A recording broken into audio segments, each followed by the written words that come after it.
The foreign policy for World War I was isolationism. This isolationist attitude was developed due to the Great Depression of the 1930s, destroying the country's economy. Americans felt by avoiding any foreign entanglements we could rebuild our economy. We avoided fighting in the war as much as possible until Germany gave us no choice but to enter the war. Unrestricted submarine warfare. This caused the United States to leave a state of isolationism and enter the fighting in Europe late in the war.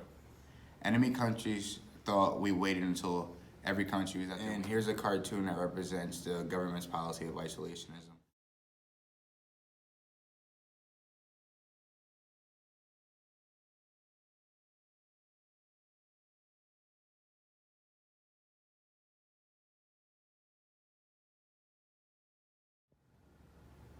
Up next is Derby with World War II. When the war was over, the United States decided that communism was an enduring issue and it needed to stop spreading to other parts of the world.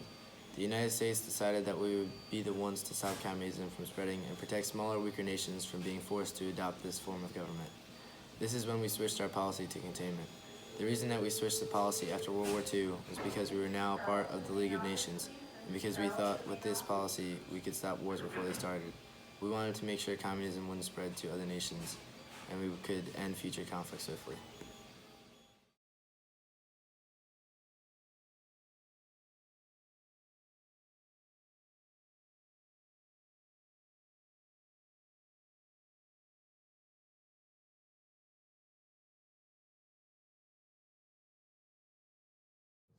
With the ending of World War II in 1945, the next major conflict the United States would be involved in is the Korean War.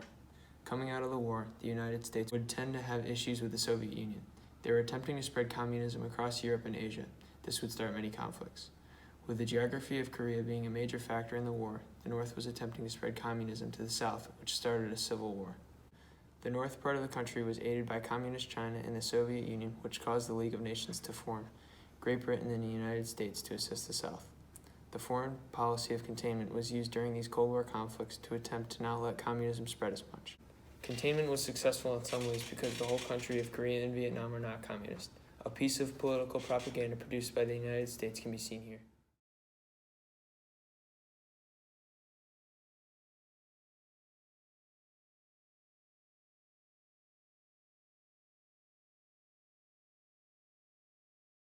The United States technically never declared war on Korea. Instead, military action was authorized by the United Nations. This was called a proxy war, which means that one country is fighting on behalf of another country to assist them. This was the first of these types of wars of the Cold War, which also included the Vietnam War. Now off to Volpe with the Vietnam War. The beginning of the war in 1955, marking the first arrival of American troops on the ground in the foreign lands of southern Vietnam. The battles never got easier, but only harder, as the bloodshed spread towards the demarcation line and eventually even past it. The jungle-like terrain made it increasingly difficult for the U.S. troops to be victorious against the Viet Cong due to their knowledge of their homeland in comparison with the United States soldier who knew barely anything about the environment or geography of most battlegrounds within the war. Over time, this resulted in mass casualties on behalf of the United States and South Vietnam, which caused uproar in the American public and led to the resignation of Lyndon B. Johnson.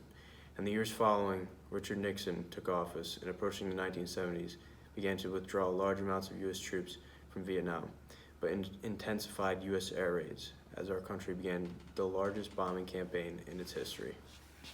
Inevitably, the desire to contain the spread of communism through militarism lost support from the American public, which resulted in the end of U.S. involvement in Vietnam in 1975.